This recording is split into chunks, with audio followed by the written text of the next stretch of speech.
Hey everybody, welcome to Season 2, Episode 15 of The Hard Truth, Inside the Football Industry podcast with me, Philip Heitzen, and Darren McAnthony, Chairman and co-owner of...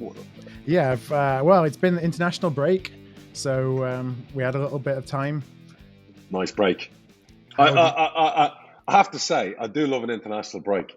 This is just like keeps you away from the stresses of losing the football games.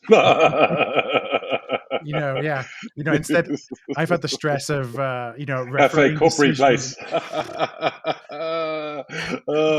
Listen, look, let's dig in there. So we go into the Posh thing in a minute, but your boys get fucking battered at Exeter. What a joke. And when you were watching the game, did you realise they brought a six sub on? Well, again, because it's the FA Cup, I was only able to listen, so we didn't catch it at the time.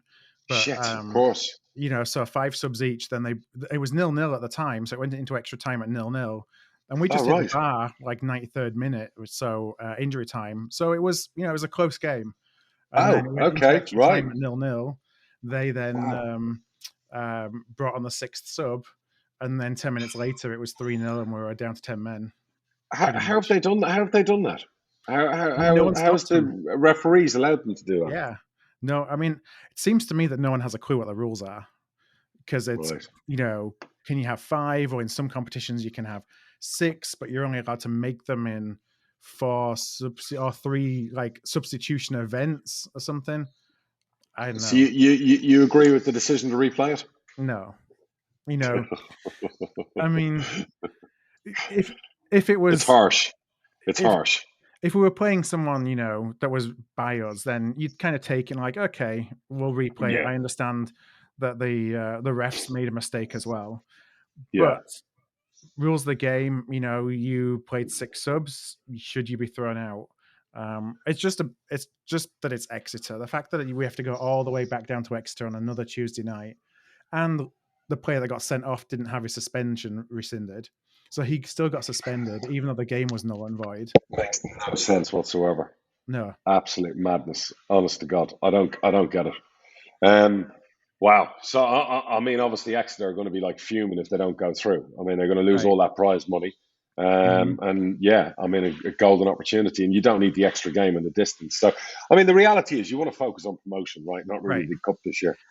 Honestly, it's the worst. Like we would probably have taken it was a mistake and we're out of the cup, rather than having to go all the way back down to Exeter. And there's some prize money to compensate you. Right. We'll give you like half the prize money, you know what I mean, to cover like your costs or whatever else. or something. Yeah, that kind of thing. Jesus Christ. And how, I mean, obviously I've been pretty much a lot of draws recently. Nothing exciting the last couple of weeks. Yeah, we've 5 1-all draws in a row. Oof. And I was just looking before we came on. We've got... It depends, which way you look at it. You can say 2 losses in 10. Doesn't sound so bad. 2 wins in 10 as well. Not so clever. So, I mean, we're only 3 points off the playoffs still, which just shows how bad this league is. But on the same side, we're 3 points off 18th, which shows, how samey everybody is. Are there promising signs in that run? Promising signs, yes. I mean, we've been playing teams that were up towards the top end. So those draws include Northampton and Port Vale. We went up to Sunderland in the Papa John's and got a draw and beat them on penalties. Yeah. And it was a decent Sunderland side that they put out there. Yeah. And we beat Swindon. That was the one win recently. So I think there's positive signs. It's just that cutting edge still.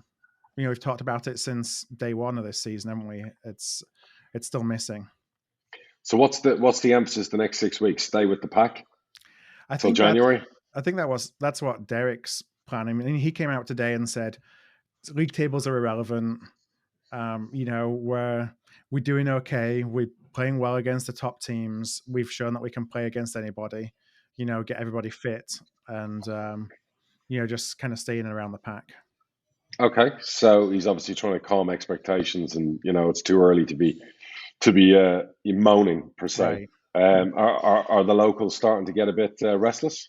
Not as restless as when we were losing earlier in the season, but there's frustration. You're coming out of every game, and they're not good games.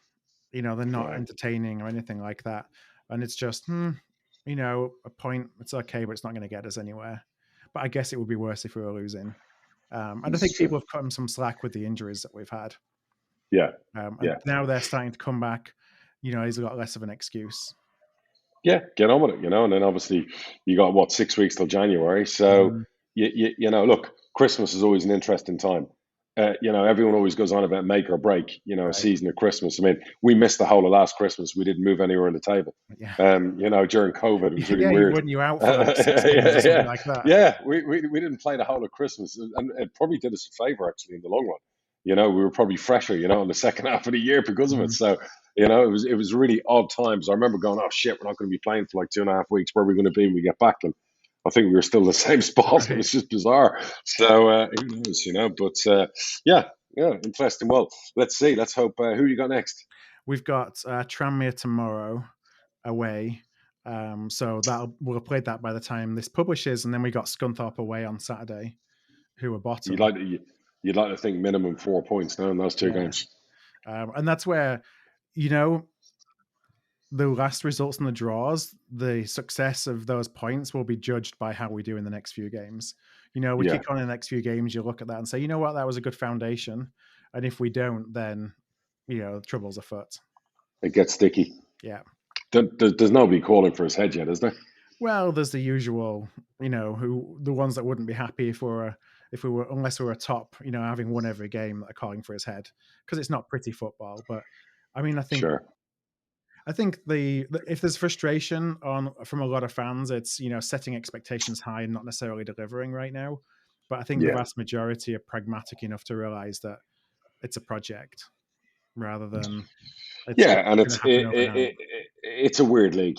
Bolton showed it last year. They came from 18th or wherever they were Right. and blitzed up. So it really is a strange league. It is one of those leagues that anyone in the top 18 can suddenly go bang and string wins together, and suddenly you're like top three go up. That's always a plus. Yeah. So and there's no one really running away with things in League Two, is there? No, I mean Forest Green probably are the ones that Yeah. are up there and probably look the most dangerous. Exeter have come up there now; they're in second place. But aside Yeah, from they're that, my favourites to win the yeah, league. Exeter. I said that a they few weeks ago. they got some. I mean, they changed when they beat us in the cup. Partly maybe because they had the sixth sub, but also because they brought on, Matt Jay and they brought on a couple of the others, and they really changed the game. They got some good Yeah, youngsters. they've got some real good game changers and young players as well. Yeah, Mhm. no, it's an exciting project there. They're really they're a football club you got to look up at, and have a lot of respect for the way they do things, because we always talk about people cutting their cloth Yeah. and living within their means, and they just they sell their best player to us in the summer, and it's not going to stop them potentially winning the league. Mhm. So that's a credit to their manager, their club, the way they're operated, run, the gates they have. That's mad. It's brilliant. So you've had a busy time. Yeah. Let's actually start with Darren, and you gave Darren a new contract. Yeah, that was an easy one. I mean, well, that was really easy. I mean, we knew coming into the summer he was down to his final year. So we were so busy in the summer with player contracts, with signing new players, with finding our feet, with the championship, everything going on behind the scenes. The CEO then wants to leave and retire. And so I said to the gaffer probably at the end of August, I said, look, I haven't forgotten about your contract. Give me to the middle of October. And it was like nothing to do with results. I said to him, I don't want you to think it's results driven. It's not. Give me till the middle of October, end of October, to get all this stuff in hand, and then I'll come back to you and we'll get it done.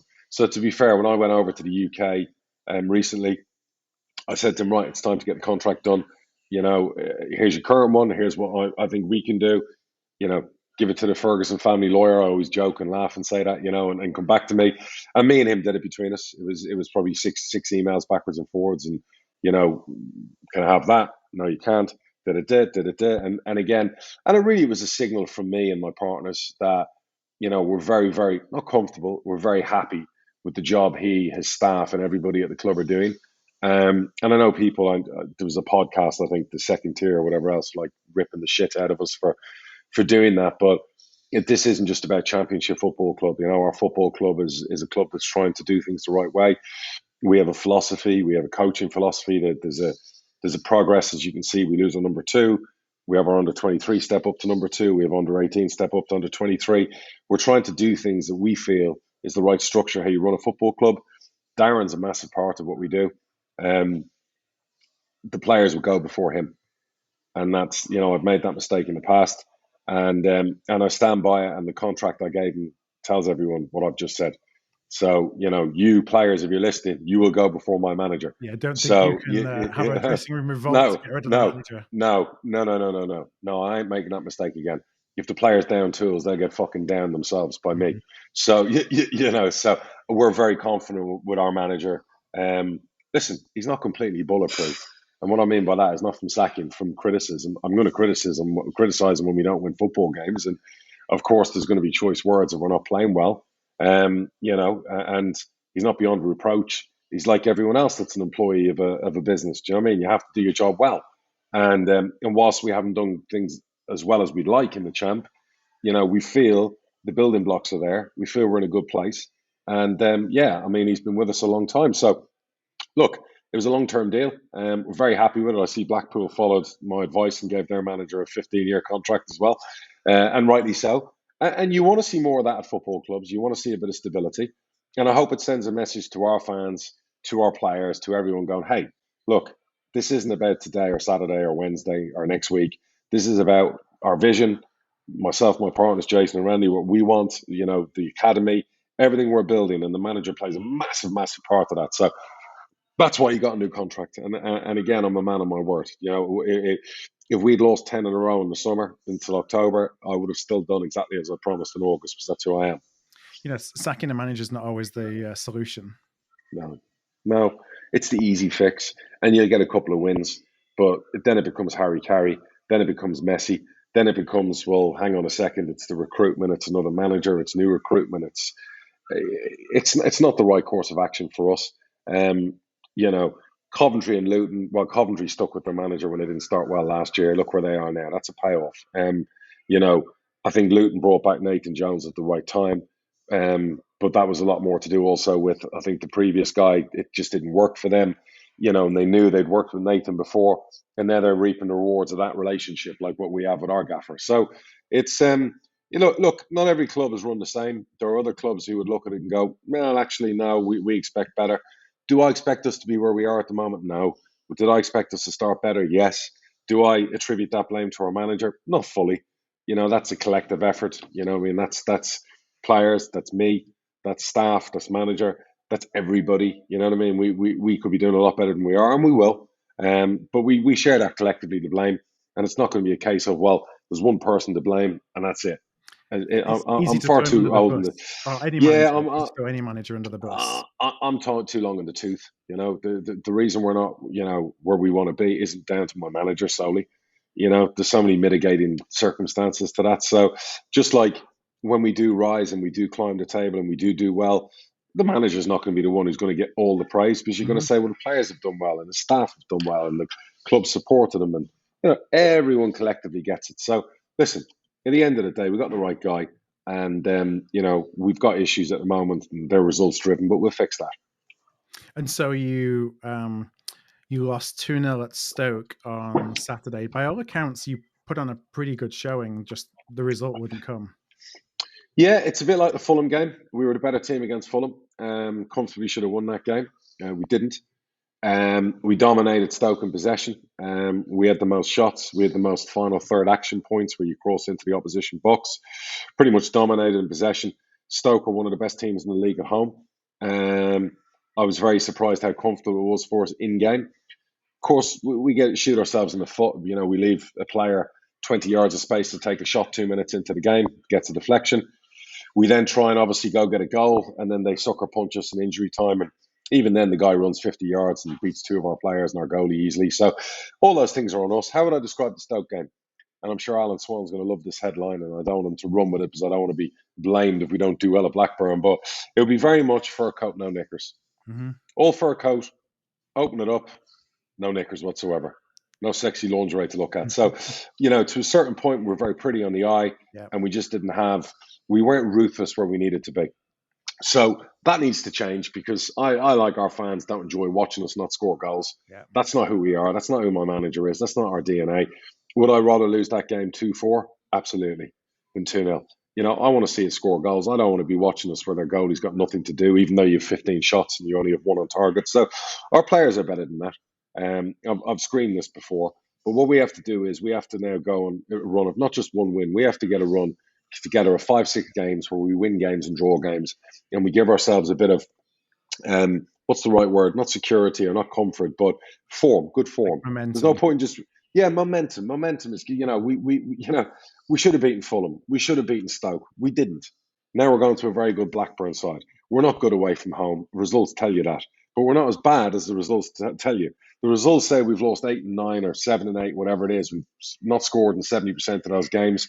But again, if you isolate the goals conceded, if you isolate little moments in time, it's very unjust. But now our players have to put all that behind them and go, okay, fuck all that.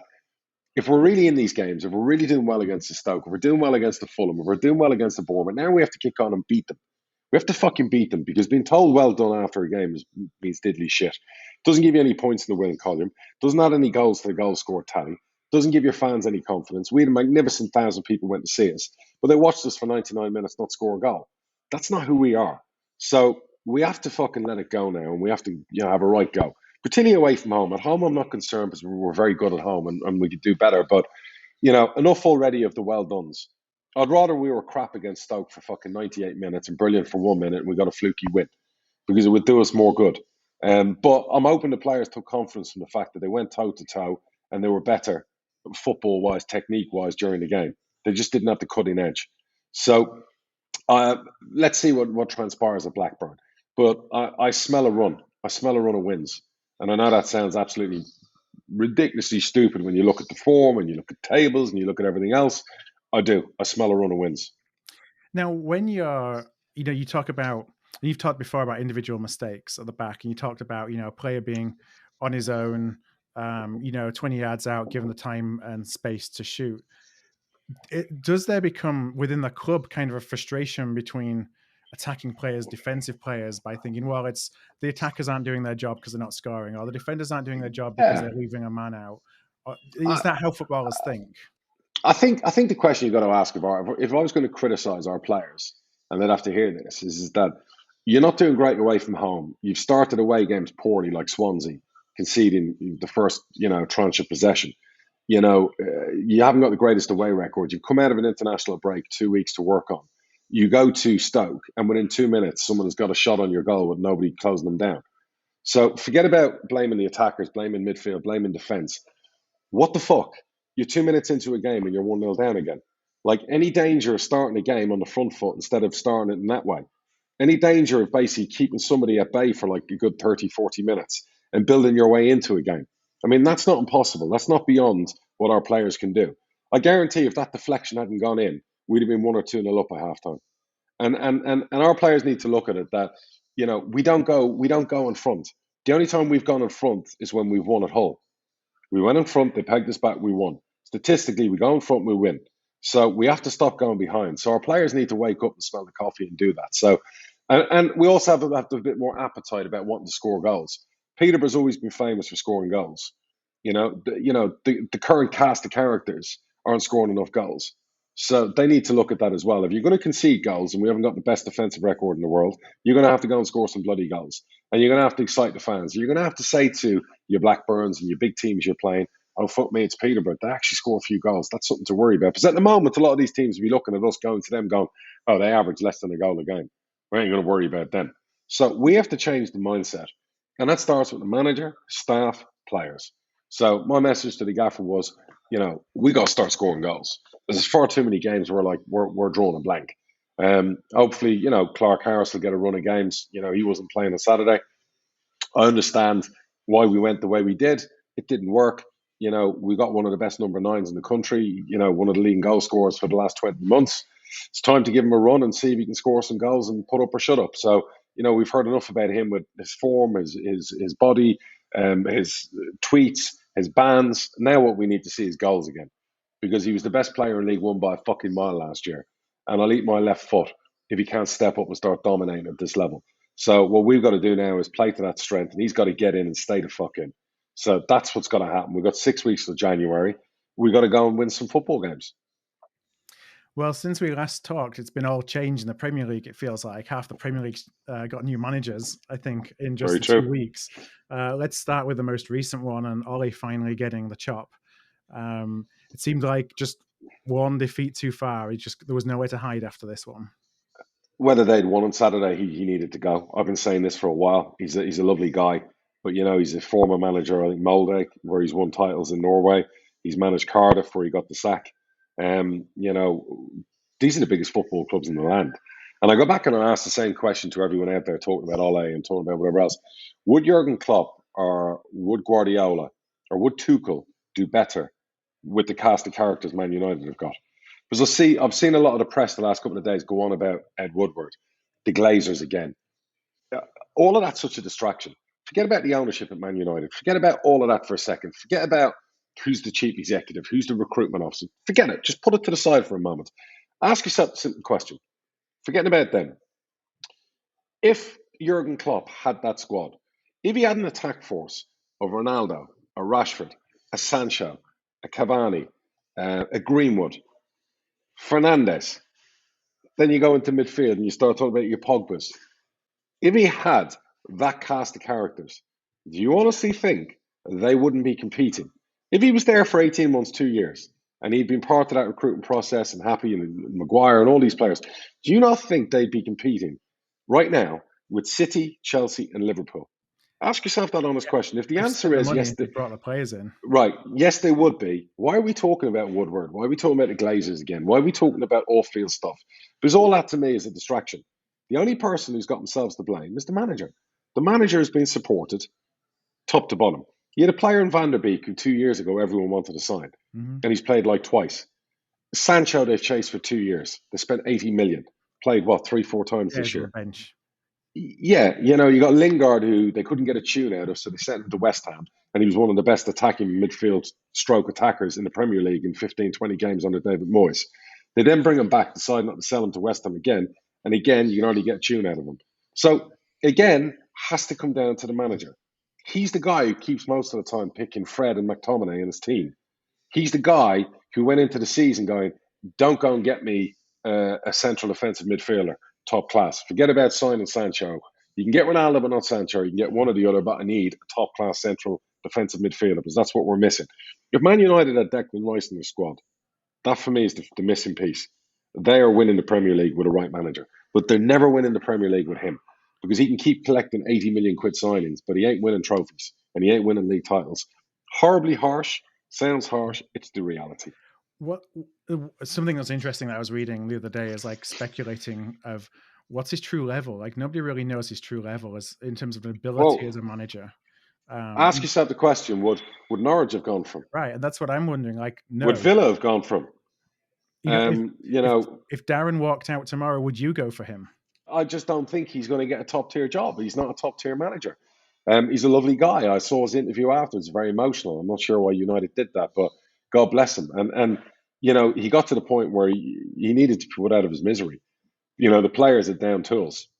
And, when Watford are stuffing the life out of you like they did at the weekend, it's obviously a very toxic environment.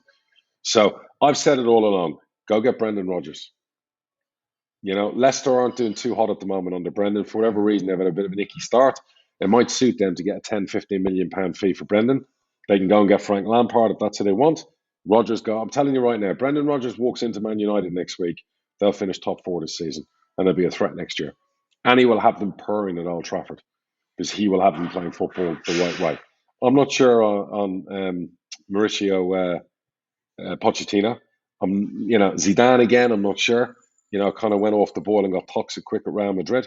For me, knowing the market, the players that are there and getting the tune out of them, Brendan Rodgers all day long. It seemed to me that what amazes me even more is they don't have a plan. Because, there was talk about them approaching Zidane and Zidane said no. Now they're going for an interim to then find another interim to take them to the end of the season. It's not like this hasn't been on the cards for the last 2 months. Just go and write Leicester a check. You're the biggest club in the world.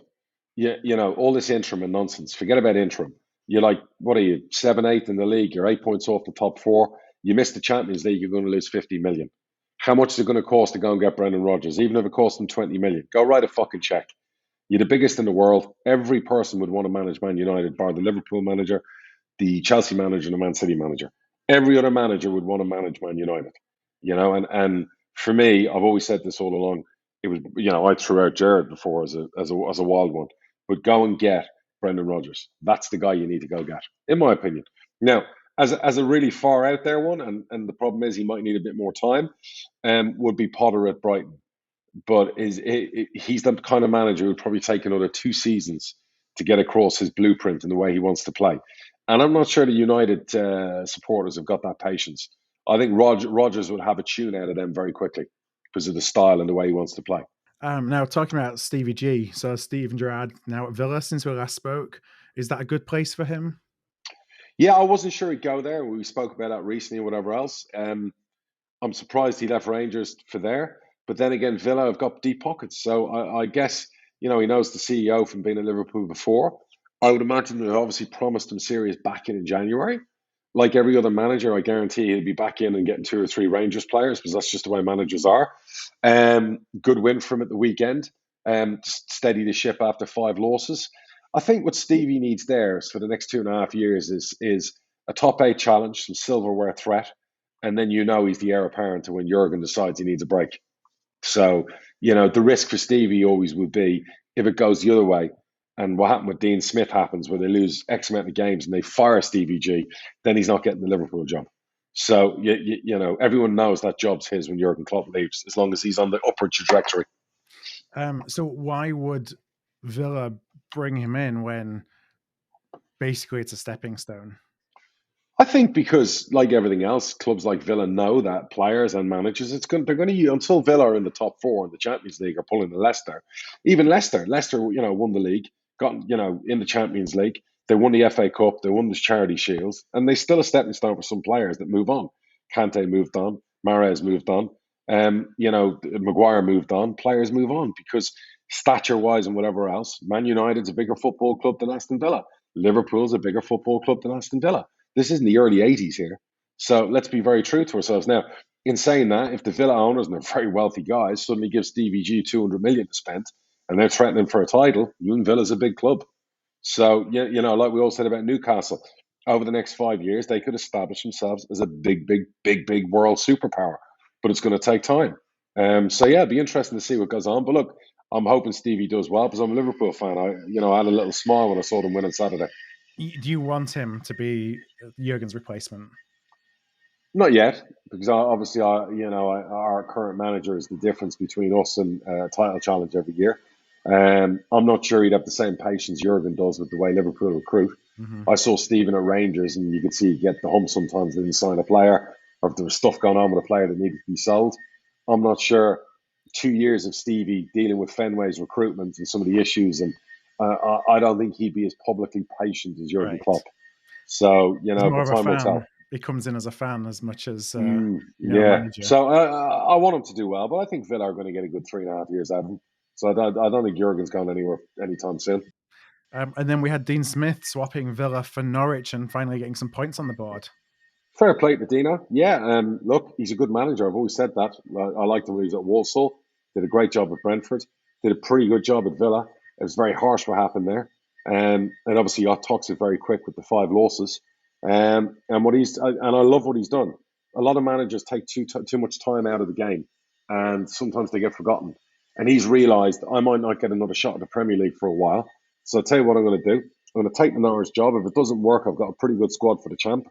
And who knows, he could work the miracle. So you start looking at the bottom of that Premier League, and Norwich have now won 2 in a row. It starts getting tight down there. So Newcastle, I think, are the only team who haven't won a game. Yeah, Norwich are only 3 points off Leeds now. Correct. So, Leeds have had a really, really horrible start. So I don't expect that to last. But obviously they're having an issue at the moment. They had a lot of injuries as well, didn't they, this weekend? They've got a lot of issues. Some of their best players are missing. You know what I mean? From Bamford to Ireland, some of the real standout spine of their 11. So they're having issues. But I would expect Leeds, the ownership to secure Bielsa. I think by February, March, they'll pull clear. So I wouldn't be too worried about Leeds, It's going to be interesting because you couldn't pick at the moment 3 teams that are going down. Right. If Norwich keep winning on the Dean Smith. And if Newcastle get their act together and spend some money in the in the window. I mean, it's looking pretty pitiful for them at the moment. But on the other hand, 5 points is only a couple of wins. It's tight. It's tight. You string 3-4 wins together, and don't kid yourself. Newcastle's the type of team that if they go on a run of results with that support and whatever else, they could go 6-7 unbeaten. So they get themselves out of there, and then the Brentfords of the world are looking over their shoulders quickly. Meanwhile, Liverpool go into an Arsenal game, Arsenal turning things around a bit, doing well in the table, and there's no contest. I was very concerned. I spoke about it before in the podcast. I was concerned. Liverpool lost to West Ham. We've been leaking a lot of goals. He looks like, he's had all his players away for the international break. Henderson was injured during the break. Robertson was missing, although I like the Greek Scouser. He's come in and done better than Robertson recently. And I have to say, it was a brilliant performance. And I'll give credit. Oxlade-Chamberlain was brilliant. He has been absolute crap every time I've seen him for Liverpool recently, but he was brilliant in that game. And I watched it on Saturday. And Arsenal have done really well over 10 games, so I was slightly concerned there. And we haven't been great at Anfield in the bigger games this year, so that was a big win. And when you saw what Chelsea did to Leicester earlier in the day, and you knew Man City were going to smash Everton, so that was a really important win. I've always said this: Klopp will be the only reason we're still within a shout come April time. And Mane's getting the goals. I mean, I look at the scorers, and he's now a joint top scorer in the Premier League with Salah. Listen, he drives me mad at the best of times. But the one thing you can never criticize that player for is lack of heart and commitment. He's not technically the best. The ball bounces off him. He does things where he misses chances. But the one thing I love about him, he's always there for the next chance, and he never gets his head down. And he's a fighter. My concern is when both him and Mo head off to the African nations in January. We're down to Divock Origi. If Jota got an injury, Firmino's got a dodgy hamstring. We're in trouble. So because the negative about the Liverpool team is the goals aren't spread around. 90% of our goals are from 4 players: Jota, Firmino, Salah, Mane. You're not seeing the centre half score loads. The midfielders hardly score. Majority of our goals come from the front players. If 2 of those are missing, we could be in trouble. So anything in the Championship that caught your eye? We've got Chris Wilder going into Middlesbrough. Yeah, good appointments. They must be promising him a few quid as a top tier manager there. Bournemouth lost to Derby. Credit to the Derby players. They had more points taken off them, and they bounced back and beat Bournemouth 3-2. What a performance that was! Now it's got to be performance of the day. I think so. It shows it shows that one, they're obviously a better team than the league table suggests because of all the deductions. They are. I knew that when we played them, we beat them. They're a very good team, and they don't get beaten often. And it's what else stood out results wise this weekend? There was a lot of draws. Yeah, there wasn't that much going on in the Championship really. Hull beating Birmingham. We had Huddersfield beating West Brom. Yep, West Brom have squeaked the last couple of games, so they need to get back on a horse. Cardiff, obviously under their new manager Morrison, have done really well. Yeah, they won starting to win games again. Who else down there? Barnsley have got a new manager, so that'll be interesting. Obviously, Reading took a points deduction on the chin and then signed Andy Carroll. So, look, the Championship's the Championship and take care of itself. We play, I think it's Blackburn on Wednesday. Blackburn are a fascinating team. They look absolutely sensational at times, attacking-wise. So, we'll have to stay. If we want to get anything out of that game, we've got to be at our very best. And then you got Barnsley on Saturday. And you want to call it a 6-pointer. I'm not going to go there game. Because, too early in the season and all that. Look, I'm not kidding myself. We have to start winning games. Draws and losses aren't helping us. We need to win games. We need to give our fans confidence. We need to give, the atmosphere a lift. So, performances are good and sometimes you need them. What follows after good performances need to be wins. So it was a good performance against Stoke. Great. You'll take the consolation of that. Now we have to follow it up with wins. Yeah. So like I said, I'll take us having a horrendous performance on Wednesday and nicking a last-minute winner off someone's arse cheek. Yeah. So that's the way it goes. So what was going on in League One? So in League One, it's funny, we were talking about Charlton being, in trouble. It only seemed like 5 minutes ago, and they're now top half, having beaten Plymouth at the weekend. What a win. What a win that was. Plymouth were unbeaten, weren't they? Yeah. What a win. Jonny Jackson, I heard their owner the other day talk about interviewing Gerrard's number 2 and stuff. Jonny Jackson stepped up and gone bang. So, you'd say to him, forget about giving him a long-term deal. Just say to him, listen, there's your contract at the end of the season. Yeah. Win us promotion and you can have the keys to the city. So, but we always knew their squad was much better than the results under Nigel. So they're going to be thereabouts. And then we have Sunderland had a big bounce back win. Because I tell you right now, that must have been going toxic very quickly, and Lee Johnson must have been under some serious pressure. So that was a hell of a win because Ipswich have been in great form. So Sunderland dug one out.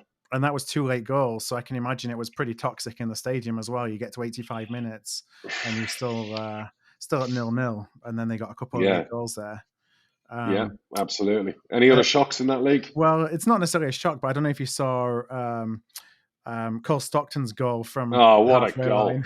What a goal. And it was not like the 94th minute. It was like 94th minute. Talk about Cinderella story. I mean, that was like, what an absolute goal. I mean, the audacity to take it. Right. Forget about the finish. I love the way he got the ball controlled and got in front of the touch and turn, and then the phenomenal. He's having the season of his life. Fair play to the boy. I mean, absolutely superb.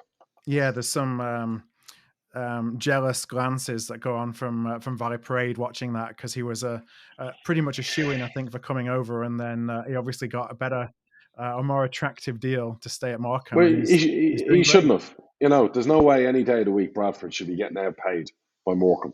At the end of the day, your club should have signed him in the summer. And with all due respect, do you think, whether it's me, anyone else running Bradford, Cole Stockton would be turning me down to stay at Morecambe? Not a chance. He'd be part of the project at Bradford. You'd be like, you're our main man. You're coming in here, and we're winning back-to-back promotions. So forget about doing okay in League One. You're going to come win the Golden Boot in League Two, and be the best player. And then your next move will be to the Championship. And that's the way. So no, I mean he's had an unbelievable season, to be fair. I see Mansfield are starting to move in the right direction in your league. They've won 5 on the spin. Fair play. Yeah, we spoke with them recently, and they've stuck with Cloughy, and they're getting their just rewards. Yeah, and there wasn't anything particularly exciting going on, the unexpected going on in League Two. I mentioned right at the top about the points, how it's really bunched together. So there's not really much between anybody at the moment. Salford had a good win, I think, didn't they? Yeah, they won away at Harrogate. So Harrogate is starting to drop off a little bit. Did Stevenage bomb their manager up? As I saw, they tried to get Steve Evans from Gillingham. Yeah, I was going to ask you about that. I was really curious. I was both curious to see them go for him and curious to see Steve Evans' response at the same time. So I don't know. I'm sure there's things you may not be able to share, but what do you make of that whole situation? Yeah, I mean, obviously Stevenage is a lot closer to home for Steve. So I'd say Steve's at a point where he's fought miracles at Gillingham. I mean, they were tough last year. They beat us at our place. He put together a squad. The one thing he's brilliant out of is he put together a squad on a shit budget, and he'll do really well. And he's probably exhausted that avenue. And he's probably at the stage now in Steve where he's probably like fed up arguing over pennies and, trying to scrimp and save and try and beg, borrow and steal. And, the league in League One this year is just, it's so many bigger teams now. So the gap's even bigger. And he's probably at the stage where he's exhausted with all the travelling with Gillingham. So I can't speak for anyone. That's just my own thought process on it. And Stevenage is a well-run club.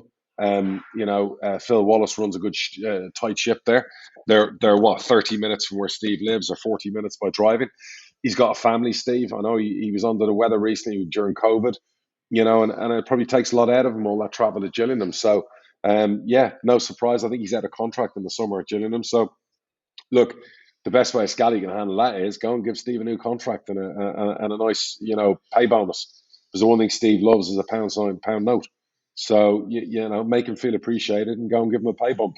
And that way then because I don't think Gillingham are going to find a better manager than Steve Evans, with their budget. So if they lost him, they could have issues.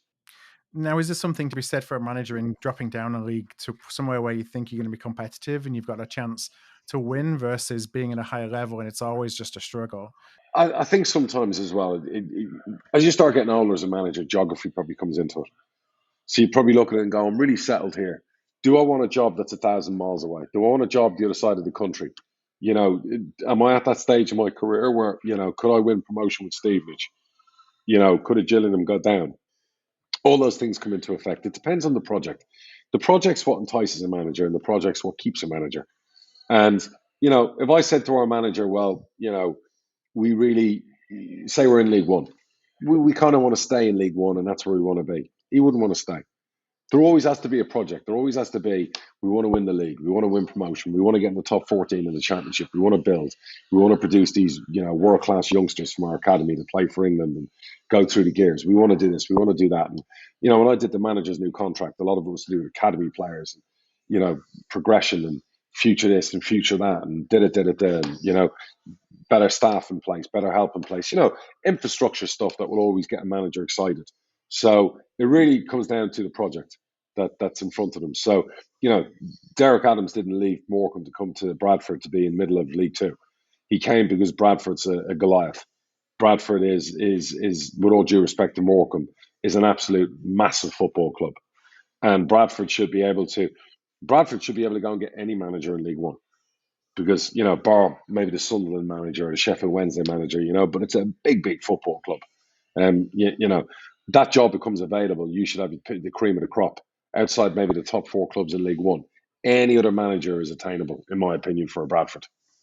Do you know the most? What's the time duration on a manager? Like, as they come into it, are they looking short term? Because the job, the longevity. It's 11 months. Short. Yeah, it's 11 months is the average. Are they just looking at next year, or are they looking at a bigger picture? Well, you tell me. Derek Adams doesn't win you promotion. What happens to him next summer? He stays. You think so? Yeah. You finished 12th. You think he stays? I think if he wants to stay, he stays. The reason that I say that is because we've churned through so many people that there's some kind of acknowledgement that maybe it needs a project. I think if your football continues, the style-wise, some of your fans are saying they don't like, and that carries on, and you don't have a promotional tussle, you don't miss out on points difference, you don't get close, and you finish 12th, I think he's gone. Yeah. And that's by popular demand. I think your fans make it pretty clear when they want someone gone, and sometimes that works in football. So, what makes a manager solid? I mean, look at the guy that was at Newport, did a magnificent job, and he suddenly left the club, after 2 years. I mean, the next one up is going to be the Charlton manager who's did a fabulous job in League One. Ryan Lowe's did a fabulous job in League One. They could be plucked. I guess Blackpool gave their manager a big bumper contract because, again, he'd be the next one that could be plucked. And I would imagine, clubs might have been even making phone calls about him. So that's just the way it is in the business, isn't it? You're hot, you're hot. Sometimes for a manager, do you make the move when you're hot? Yeah. Or do you stay where you are? So that's the key thing. Because it's not going to, for the most of managers, it's probably not going to last, is it, that moment? Nope. No, you're always you're 4 wins away from another big job, and you're 4 losses away from losing your job. Mm-hmm. Such is the life of a football manager. That's it, in a nutshell.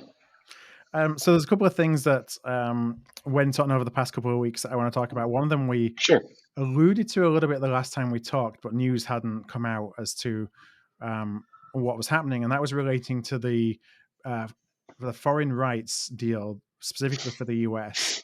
That was announced. £2 billion. Yeah, £2 billion sterling. Like 8 years or something like that. Yeah. What's the word on the street? Was that seen as a good deal for the Premier League, or not as good as they wanted? I'm not sure. I think there was disappointment. Mm-hmm. I think the pandemic's eating into that. I think they were expecting more.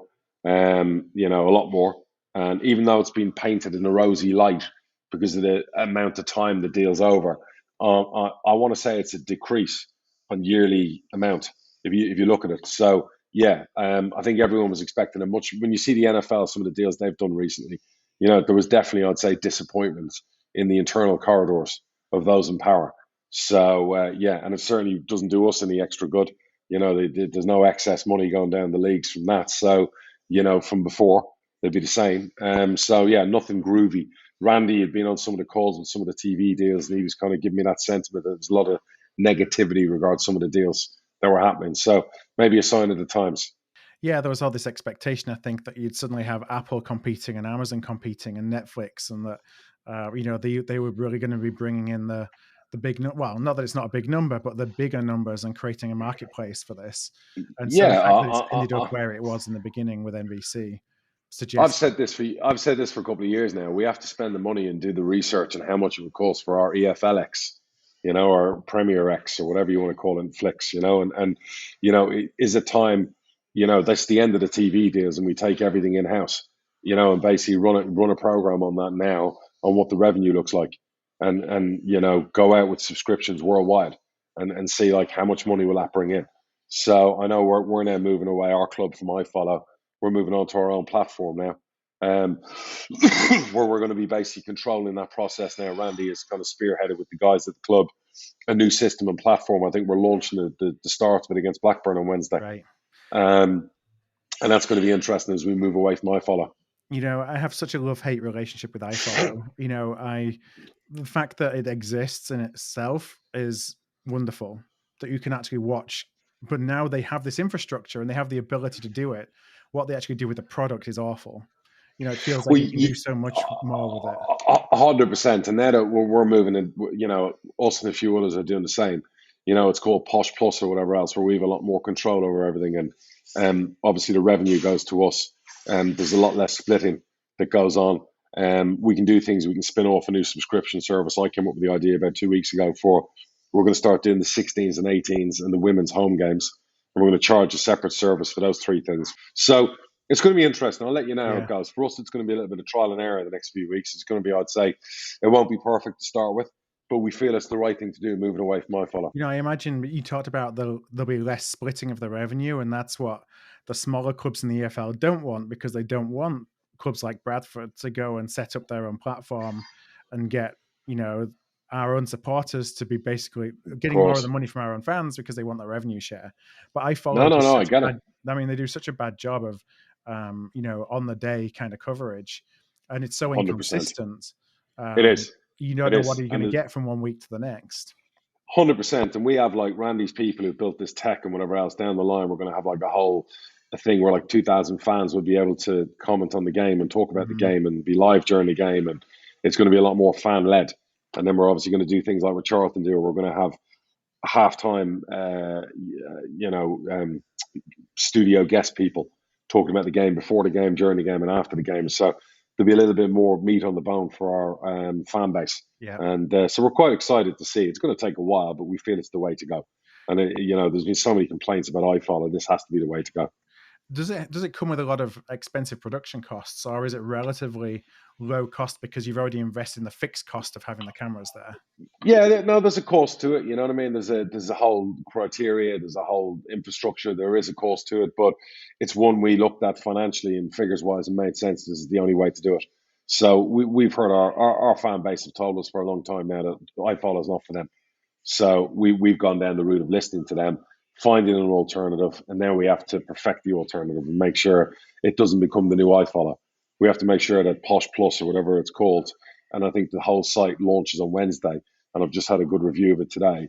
It looks great, but we have to make sure it works great, because that's where it can fall down. So fingers crossed. Doesn't take many people at 3:00 on a Saturday afternoon not to be able to access for there to be a lot of noise. Correct, 1,000,000%, and that's where it becomes a problem. Yeah. Now, talking about money as we did in terms of the US deal, there was an announcement this week of more money. Well, I don't know if it's more money, but money trickling down the pyramid, League One and League Two. We're not getting any of that, are we? It's just you guys. I don't think so. Yeah.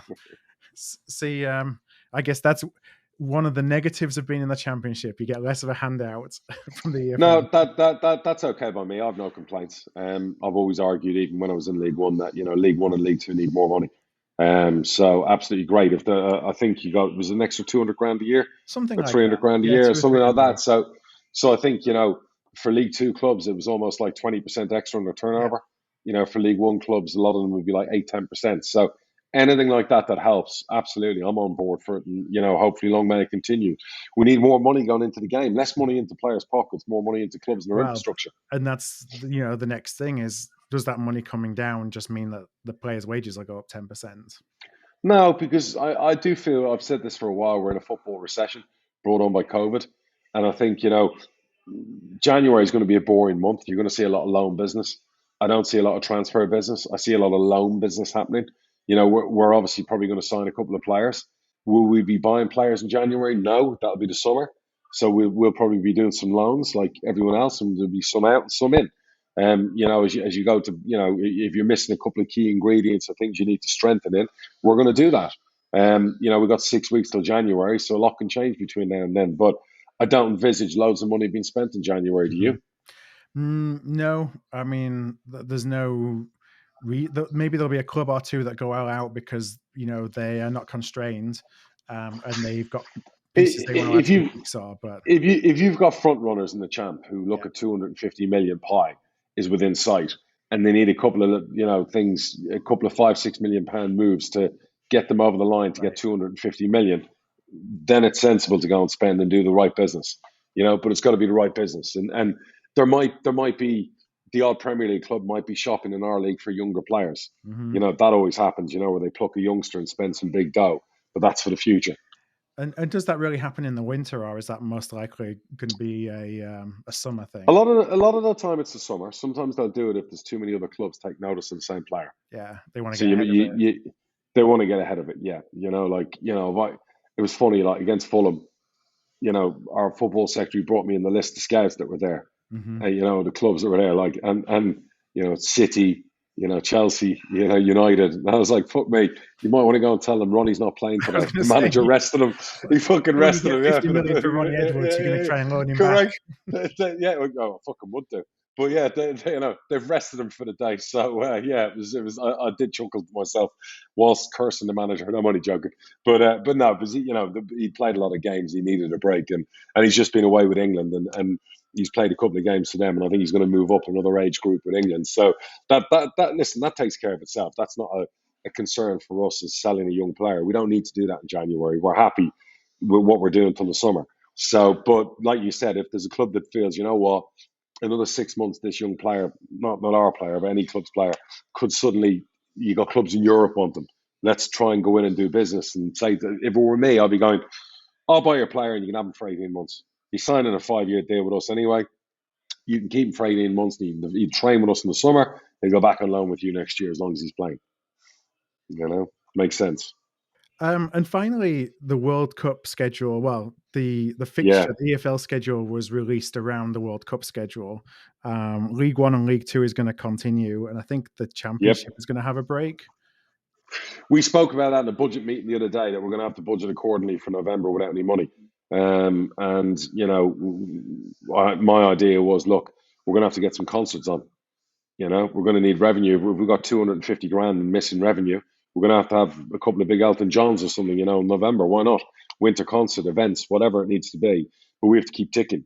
So, yeah, that's going to be interesting. Me and Natalie were speaking about it the other night. We think we're going to go to Qatar for a couple of weeks. I think we're going to go at the back end of England's group games when it goes to the last 16 and try and get last 16, last 8. All goes to plan. Optimistic. And get out there for that. Ireland aren't going, so fucking, support England, won't they? So, but yeah, that'll be exciting. I'm really excited about that, to be fair. So the League One and League Two is going to continue. Do you think that's going to be a good thing or a bad thing? It sounds like it's a great thing. From a cash flow. I think it's a great thing. I think it's great because you get bigger crowds. You get people who might live in Bradford who might go to Leeds games, or live in Peterborough that might go to Arsenal and United games on a Saturday, or now might go to, I don't know, Cambridge or wherever else. But I think it's a good thing. I think League One and League Two, there'll be more games on TV. I think they get better gates. I think it's a good thing. Keep them going. Absolutely. There's no reason for those leagues to stop playing. So I'm a bit gutted we're stopping for a period of time, and but listen, it is what it is. Yep. So let's go to some questions. We've got We've got some questions about Derby. Okay. Sam, who wrote on email, he says, as a business owner in the US, I'm a little perplexed as to why Derby owes something like £30 million in taxes when it appears they lose money every single year. Could you explain? Yeah, I mean, that would be PAYE, I would imagine. Every month, usually you have a big tally of PAYE where you're grabbing the tax the players earn to pay it to the tax man. I think that's how it works. Usually you pay that, I want to say, every 3 months. What astonishes me is if Derby were allowed to roll that over for like 2 years or a year, the tax man's in our office the day after we don't make one payment, whether it be VAT, PAYE. So you'll have VAT, you'll have PAYE. You've got to pay those every quarter. And with a club the size of Derby's wage bill, you can see why it's substantially a big amount of money. I mean, if you've got a wage bill, I don't know. I mean, what's our PAYE? It's probably 500 grand, 400 grand a month. So if ours is 400, Derby's is probably 10 times that.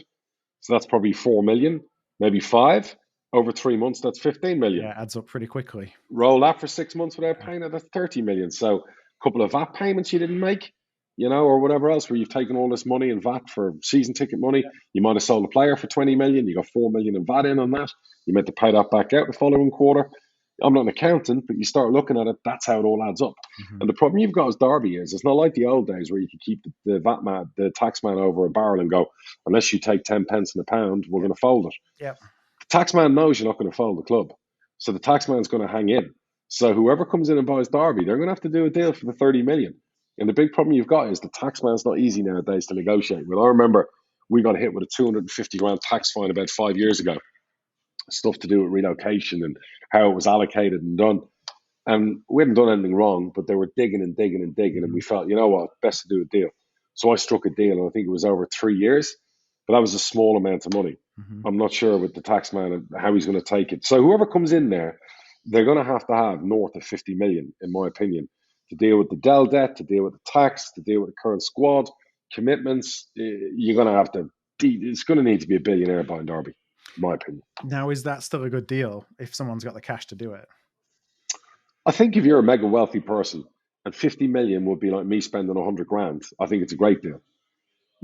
But if you get a chancellor in there who's borrowing money, who's borrowing more money, and who's doing this to make a buck and sell the club in a year or 2 years, then you're fucked. I think what you need someone like me years ago who's mega wealthy, who wants to put a fun with a football club, come in, clear all the debts, have a bit of a dream project, utilize the academy, get everyone re-energized about Derby again, and win some promotions, and then maybe fuck off 5-6 years down the line, but not leave any damage in their wake. If they get that kind of person, I think it's game on. So, but it's going to have to, like I said to you, if it's basically someone coming in going, well, we're borrowing 100 million to get it out of the debt, but there's 100 million lobbed onto the club, well, then I'd be very, very concerned. Yeah. Question from Dan, also on email. When does a club decide it's the best time to upgrade the club's badge? So really the brand of a club. What's the thought process behind why you might even want to update the brand of a club? Benefits like positives and negatives. And the reason why I imagine that Dan is asking that is that Bradford right now are going through a process, like a consultation survey process with fans to look at updating the badge and the brand. And so there's, obviously a lot of mostly negative reaction to that, I think. But I'd be interested. People don't like change. It'd be interesting to see what comes out of the results. Yeah, people don't like change. I understand that. Sometimes we live in a world now where modernization is important. Whether it be your stadium, whether it be your first team squad, whether it be your training ground, and that includes your branding. And branding nowadays is critical. We live in a digital world. Things have to look great digitally. So sometimes you might have to say to your fan base, you know what, digitally this sucks. Maybe we do need to have a little bit of a rethink. Maybe we need to have a little bit of a plan here, because without moving forward and modernizing, we're losing money. We're leaving money on the table. No fan wants their football club leaving money on the table, because money on the table is money less that goes into the squad.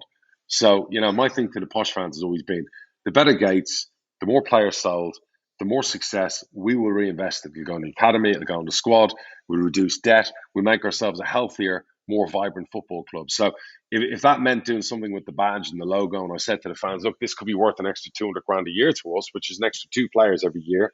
What do we feel about this? And it's good to do a consultation just to gauge, what people are thinking. So these are conversations that need to happen all the time. Yeah, and I know that's the intent behind this one at Bradford is, perhaps the badge is something that isn't very used on products. It's not like having, say, someone from the Far East has bought your club and they don't like a certain colour, so they want to change it because of that. We're not talking about changing the Posh from playing in blue to playing in pink permanently. Do you know what I mean? Or Bradford from the colour you play in to suddenly going all red and gold. It's you have to be respectful that, look, if we're changing things, we're changing small things. We're not changing the overall brand of the football club. Bradford is one of the most famous football clubs in England, as Peterborough is as well. We've been around a long time. So, it's like me coming out and going, we're not going to call ourselves the Posh anymore. We're going to call ourselves something else. That wouldn't stand. To come out and say you're no longer the Bantams, again, that's not going to stand. So it's like slowly. You do things slowly, but surely, and make sure that you can engage with fans. And if it's a decision that's made where they don't like it, tell them why. Just be honest with them. and just go, this is a financial decision. We have to do this. You're not going to like it. It's going to take a little bit of change, but in the long term, it's good for us financially. You know, what's something that's interesting, because we are doing a lot more commercial deals than we have done certainly for a number of years. Good. That's something that Ryan's doing a great job at. Good. You see when results don't go our way, suddenly he's getting criticism that we're spending too much time doing commercial deals and not enough time on the pitch. No. And it's like, no. Ryan doesn't see that. Listen, Bradford fans have to relax for a second. Ryan hasn't got an owner who's giving him $3 million above the budget every year to put in. He's probably got an owner who's at the stage right now where he's like, you've got to wash your face. So that means what you bring in is what you spend. Yeah. And I'm not putting a penny on top of that in. Now, I could be wrong, but that's probably where it is. And so if Ryan's out there trying to kill it commercially, it's only because he's trying to do more to have a better budget. Right. And you know, with all due respect, the fans need to get behind that. Stop looking for things that aren't there. Saying, you know, oh, we're looking at commercial deals, we're not focusing on the football. That's a load of bollocks. That's an excuse. You know, at the end of the day, that's for the betterment of the club. You know, we're always driving our commercial department to do better all the time. Mm-hmm. And that doesn't affect what my manager does. And that doesn't affect what it does do is it gives him more money if we do really well. So that's the reality. Let's see. So we have lots of folks still continue to send in names for guests. So I know. We have our list. I know. I'm a busy man on so many fronts at the moment, but I am letting the fans down with lack of guests. But I promise it is top of my list to do. But with that being said, we're coming over the hour mark, so let's call that a day today. Okie dokie. Thank you again for your time. Thank you for everyone for listening. Appreciate it. And hopefully we're both very happy men next Monday when we speak. Fingers crossed. Big week needed. Of course, any questions, keep them coming. I apologize if we haven't been able to get to your question today, but we do still keep them all in the hard truth database, so to speak, so they're not lost forever if we don't ask them the week that you send them. And happy Thanksgiving this week, Philip, with your family. Enjoy yourself. Much. Same to you. Well, the points that we get on tomorrow night and on Saturday will be a lot determined to that. Big fucking time. All right, pal. Take care, everyone. Thanks a lot.